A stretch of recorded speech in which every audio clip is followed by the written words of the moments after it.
Të dashur miq, mos harroni të bëni subscribe në kanalin ton. Faleminderit. Një debat i ashpër është zhvilluar mes gazetares Ilnisa Agolli dhe moderatores Eriola Doçi, ku si shkak është bërë vendi i gatimit. Fillimisht ishte Ilnisa që i shtyu tiganin e gatimit Eriolës, duke rrezikuar një djegje të saj. Ky veprim nuk u prit as pak mirë nga Eriola, e cila i tha gazetares se ishte skizofrene. Më pas ishte Ilnisa që tha se moderatorja ishte mashtruesja më e madhe e shtëpisë, ndërsa Eriola ju drejtua me fjalët: "Të më kishte rënë vaj e shihja se si fluturoje."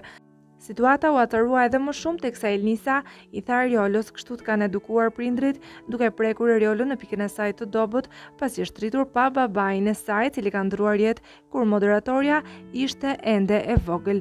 Më pas, Eriola e atëruar ka dalë në balkon, ku me tone të ashpra arriti deri në kërcënime kundrejt Ilnisës.